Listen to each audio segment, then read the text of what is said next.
आवाम को ये देखना होगा कि उनकी मिलिट्री लीडरशिप उनको किस डायरेक्शन में ले जा रही है, उनकी हुकूमत उनको किस डायरेक्शन में ले जा रही है, एंड उनका इन्वॉल्वमेंट, वो कैसे इसको देखते हैं, वो बहुत जरूरी होगा। इसलिए हमें सारी सच्चाई हमको जो अपने जिस तरह से टारगेट चूज किए उससे हमने प्रेजेंट किए, एंड दूसरे देशों को बताया कि इनका नेटवर्क एंड इनकी सपोर्ट टू टेररिज्म किस लेवल की है। अब देखिए 9 मेजर टारगेट्स रहे हैं, ऐसे और भी बहुत सारे टारगेट्स हैं। अभी तो सिर्फ हमने काफी संयम रखा है, काफी दूसरे टारगेट्स होंगे जो आगे के लिए काम आ सकते हैं। ये उनकी आवाम को भी अब देखना होगा कि आगे आने वाले समय में उनको क्या करना चाहिए। बुधरिया साहब, एक बड़ी बात यह है कि इससे अगर हम आगे की सोचें तो जब से ये पहलगाम हमला हुआ, हम लगातार लोगों जो सिक्योरिटी एक्सपर्ट्स हैं उनसे बात करते हैं। वो कहते हैं ये तो एक तरीके से मोहरा है, असली कहानी तो वहां की आईएसआई और सेना प्रमुख रचते हैं। उन्होंने कई बार आसिम मुनीर का नाम लिया। तो अगर एक बार हमने ये लॉन्च पैड उड़ा दिया, इनकी कमर फिर भी नहीं टूटी, ये फिर अगर सेना दूसरे तरीके से फिर तैयार कर लेगी तो फिर हम उसकी कमर नहीं तोड़ पा रहे हैं। उसका इलाज क्या है कि भाई जब सेना प्रमुख ही इस तरह का काम कर रहा हो पाकिस्तान का, तो फिर क्या करें सर? बिल्कुल बिल्कुल, एंड इसीलिए मैं बोल रहा हूँ, मैं तो बोलता हूँ कि उनकी आईएसआई एंड उनकी सेना इसमें टेररिस्ट सपोर्ट में डायरेक्टली कॉम्प्लिसिट है। बिल्कुल वो इसमें इन्वॉल्व है, उनकी इस सपोर्ट में। इसीलिए जरूरी है कि उनकी जो भी सियासी चेंजेस होते हैं आने वाले टाइम में, उनकी आवाम को ये समझना होगा कि उनकी मिलिट्री लीडरशिप किस तरह से, उनका क्या ये फिलॉसफी काम आई, आज वो किधर हैं आज की तारीख में, हमारे कंपैरिजन में। उनको ये terrorist and support to terrorist network को कहाँ ले आया। वो 1000 कट्स की बात करते थे, अभी वो किधर है और हमारा देश किधर है। तो अब ये अंडरस्टैंडिंग मेरे ख्याल से कॉमन पीपल में आना जरूरी है। वहां पे एक बदलाव उनकी तरफ से जो शुरू होना चाहिए। मेरे हिसाब से ये सब इस लेवल पे जब टारगेट हुआ है, ये सब इसको ट्रिगर करेगा, ये सब नैरेटिव्स को ट्रिगर करेगा कि वहां क्या होना चाहिए, ऐसा क्यों हो रहा है। तो सर मेरा एक आखिरी सवाल है आपसे, बस आखिरी सवाल आपसे, वो ये कि इस पूरे के पूरे सिनेरियो में, पहलगाम हमले से लेकर हमारी स्ट्राइक तक, हमारे ऑपरेशन तक, इस पूरे के पूरे सिनेरियो में एक व्यक्ति है जो हमेशा केंद्र में रहा, और वो है पाकिस्तान का आर्मी चीफ आसिम मुनीर। क्या आपको लगता है कि इस सफल स्ट्राइक के बाद मुनीर की पोजीशन कमजोर होगी? उसको लेकर जो दाएं बाएं बातें होती हैं लेकिन खुलकर सामने नहीं आती हैं, क्या आपको लगता है कि वो वॉइसेस और लाउड होंगी? क्या आपको लग रहा है कि उनकी पोजीशन पर इंपैक्ट पड़ेगा? इमीडिएट शॉर्ट टर्म में कमजोर नहीं होगी, बिकॉज वो जो एक्शंस लेंगे वो अपनी होल्ड और उनको और बढ़ाएंगे। आपने देखा रिसेंटली उन्होंने एनएसए भी एक सर्विंग डीजीआईएसआई को बना दिया है। सो इमीडिएट उसमें कमजोर नहीं होगी, बट आने वाले समय में मेरे हिसाब से बहुत कमजोर होगी, because finally Pakistani people have to realise कि इनकी मिलिट्री लीडरशिप ने इनको कहाँ लाके खड़ा कर दिया है एज ए कंट्री, एंड पूरी दुनिया में उनकी क्या जगह है। तो आने वाले समय में जरूर कमजोर होगी, पर अभी डी फैक्टो एक तरह से वहां तो मिलिट्री रूल ही है, सारा कंट्रोल मिलिट्री के पास है, एंड जितना थोड़ा बहुत सिविलियन लीडरशिप के पास था, जो इस एक्शन में इंटरेक्शन विद फॉरेन नेशंस जो काम आता, उसको भी उन्होंने डीजीआईएसआई को एनएसए बना दिया। सो अभी शॉर्ट टर्म में मैं चेंजेस नहीं देखता, लॉन्ग टर्म में जरूर देखता हूं। बहुत बहुत शुक्रिया भदौरिया साहब हमारे साथ बातचीत करने के लिए, इस ऑपरेशन के हर पहलू को लेकर विस्तृत जानकारी हमारे दर्शकों तक बताने के लिए, तमाम पहलुओं पर रोशनी डालने के लिए बहुत बहुत शुक्रिया। तो लगातार एनडीटीवी इंडिया की कवरेज जारी है इस पूरे के पूरे ऑपरेशन को लेकर, और इस पूरे के पूरे ऑपरेशन में क्या क्या हो रहा है, क्या क्या अपडेट आ रहे हैं, हम आपको लगातार बता रहे हैं। तो एक बड़ा इंपैक्ट तो पाकिस्तान पर पड़ने वाला है इस ऑपरेशन का, मानसिक तौर पर भी, जहनी तौर पर भी, और उसके जो अंदरूनी सेटअप है उसको लेकर भी। तो अब हम फिलहाल बात करते हैं उस जैश की जिसका मुख्यालय इस ऑपरेशन सिंदूर में तबाह हुआ है। अब जैश का सरगना कौन है? जैश का सरगना है ये शख्स, क्या नाम है? मसूद अजहर। मसूद अजहर एक टाइम में काफी सक्रिय रहता था। हालांकि पिछले दिनों में लश्कर ज्यादा सक्रिय देखा गया है, लेकिन इसको भी टारगेट किया गया। बहावलपुर में आतंकी ठिकाने पर सटीक निशाना जो लगाया गया है, उसमें इसी का जो हेडक्वार्टर था वो वहां पर था। आतंकी संगठन जैश ए मोहम्मद का मुख्यालय, जैसा कि मैं आपको बता रहा हूं कि उसका मुख्यालय बहावलपुर में था और वहां पर ये तकरीरें करता था, लोगों को उकसाता था, लोगों को भड़काता था, लोगों को मानसिक तौर पर तैयार करता था। लेकिन अब ऐसा नहीं हो पाएगा, क्योंकि इसकी जो जमीन थी वो मिट्टी में मिला दी गई है। इसकी जो जमीन थी वो मिट्टी में मिला दी गई है, जैसा कि प्रॉमिस किया गया था भारत की जनता के साथ पहलगाम हमले के बाद। आतंकी मसूद अजहर जैश ए मोहम्मद का सरगना है, यानी कि जैश ए मोहम्मद में अगर पत्ता भी हिलता है तो उसके पीछे ये शख्स, क्या नाम है इसका, जैश ए मोहम्मद का सरगना क्या नाम है इसका, मसूद अजहर।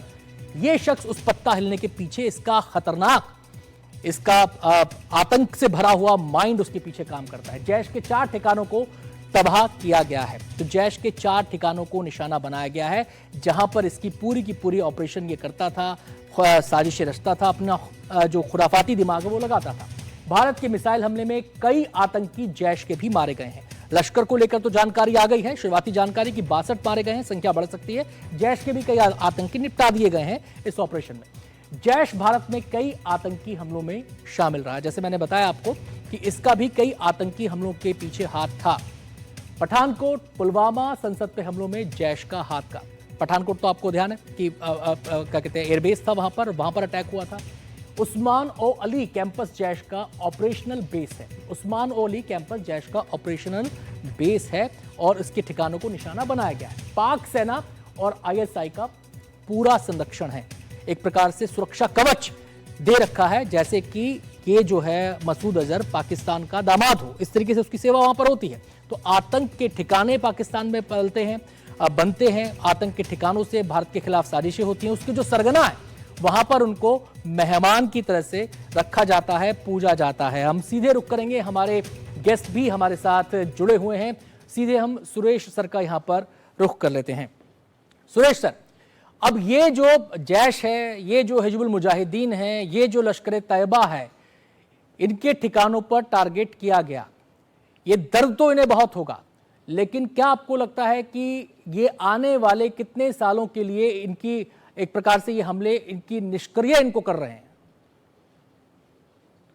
इन हमलों से एक चीज साबित होती है कि ये एक तरह का प्रतिशोध है, लेकिन हम अपनी तरह सोच करके कहेंगे कि ये काफी रहेगा, लेकिन उनकी सोच हमारे जैसी हो ऐसा जरूरी नहीं जी। और मुझे नहीं लगता कि वो हमारी तरह सोचते हैं, क्योंकि उनका अस्तित्व हमें नुकसान पहुंचाने से है। हम उनका अस्तित्व अभी तक नहीं मिटा सके हैं। और देखिए, एक और चीज है, पाकिस्तान के जन्म से लश्कर और पाकिस्तान का रिश्ता एकदम क्लोज रहा है। ये ट्विन ब्रदर्स की तरह ऑपरेट करते हैं, पाकिस्तान आर्मी और लश्कर। इसलिए इनका मेन जो करता धरता है वो इनकी आर्मी आईएसआई के थ्रू है। ये जो स्ट्राइक हुई है, इसमें हमने उनके आर्मी या ऑफिशियल एसेट्स को टारगेट नहीं किया है। हमने सिर्फ आतंक के आकाओं और दहशतगर्दियों को एक तरह से टारगेट किया है, उनके अड्डे समाप्त करने की कोशिश की है। ये सब उनकी गवर्नमेंट के एसेट्स हैं, ये एक्चुअली पाकिस्तान के एसेट्स हैं ये। और उनके पुराने आर्मी चीफ मुशर्रफ साहब, उनके राष्ट्रपति रह चुके हैं, वो तो कहते थे ये मेरे स्ट्रेटेजिक एसेट्स हैं। हमने उनके इन स्ट्रेटेजिक एसेट्स को क्षति पहुंचाई है। ये बहुत ही सोची समझी हमारी एक तरह से मैं कहूँगा स्ट्राइक है, जिसमें हमने अपने आप को एक तरह से कंट्रोल करके उनको नुकसान पहुंचाया है। ने समय लिया है जी, ने उनका एक तरह से बेवकूफ बनाया है। ये देखिए, मॉक ड्रिल, नो टाइम, ये सब घूम रहे थे, ये एक तरह से कंसीलमेंट या कैमोफ्लाज। लोग सोच रहे थे 7 या 8 को कुछ होगा जी, और ये उसके पहले ही हो चुका है। हमने इन सब चीजों का काफी फायदा उठाया है, हमारी काफी अच्छी प्लानिंग रही है। लेकिन मैं इस चीज को, मैं इससे सहमत नहीं हूं कि ये काफी रहेगा, क्योंकि इससे पाकिस्तान के दिल में, और पाकिस्तान का दिल देखिए उनकी आर्मी है जी। पाकिस्तान सुरेश सर, जी, एक आर्मी सुरेश नहीं सर, है। आप आर्मी की बात कर रहे हैं तो मैं यहाँ पे आसिम मुनीर की बात यहाँ पे करना चाहूंगा। पहले तो वो भाषण दिया, जहरी भाषण जो था, जिसमें हिंदू मुस्लिम की बात कर रहे थे। उसके बाद पहलगाम हो गया। उसके बाद टैंक पर चढ़ गए हाथ में स्टिक लेकर, ये दर्शाने के लिए कि पता नहीं क्या है वो। अब जबकि ये हमला हो गया, तमाम गिदड़ भपकियां पाकिस्तान के नेता दे रहे थे, पाकिस्तान के जनरल्स दे रहे थे, आसिम मुनीर तमाम तरह की बातें समझा रहे थे अपनी लीडरशिप को, लेकिन बिना, अभी तक तो कोई जानकारी ऐसी आई नहीं कि भारत के जो मिसाइल से उनको इंटरसेप्ट किसी किस्म का वहां पर किया गया। यानी कि पाकिस्तान की कमजोरी को भी इस हमले ने, इस अटैक ने, इस हमारी स्ट्राइक ने उजागर कर दिया है कि पाकिस्तान हमारे मुकाबले स्टैंड क्या कर रहा है। ऐसी जमीनी सच्चाई जानने के बाद क्या पाकिस्तान की हिम्मत होगी कि वो रिटेलिएट करे? देखिए, जहां तक पाकिस्तान की सोच और रणनीति रही है और उनको अपनी भी साख बचानी है, कुछ ना कुछ रिटेलिएशन जरूर होगी।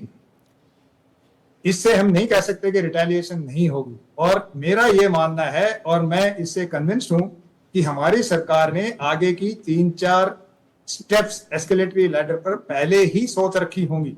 अगर उन्होंने ऐसा किया तो हम ये करेंगे। इस तरह से वो भी, पाकिस्तान को भी सोचना पड़ेगा कि वो किस तरह का रिटेलिएशन करें जी। लेकिन उनके आर्मी चीफ का अगर आप सोचें तो वो बाय नेचर एक मौलाना है। उनकी धार्मिक शिक्षा, उनकी सोच धार्मिक है। और आप उनके भाषण की बात कर रहे थे, वो भाषण आप मोहम्मद अली जिन्ना का वर्ड बाय वर्ड वर्बेटिम भाषण था। और क्या ये जिन्ना की लिखी हुई स्क्रिप्ट थी? नहीं, मैं इस चीज को नहीं मानता हूं। जितना मैंने पढ़ा है, ये अंग्रेजों की लिखी हुई स्क्रिप्ट थी। उन्होंने देश के विभाजन के लिए मुस्लिम लीग को यह स्क्रिप्ट दी थी, जिस पर अमल किया गया, और उसी को आज 80 साल बाद ये रिपीट कर रहे हैं। आते हैं सुरेश सर आपके पास। बहुत सारे पहलू हैं इस पूरे के पूरे मामले के, इस पूरे के पूरे ऑपरेशन के, हमारे जो ऑपरेशन सिंदूर, जिसको सफलतापूर्वक अंजाम दिया गया।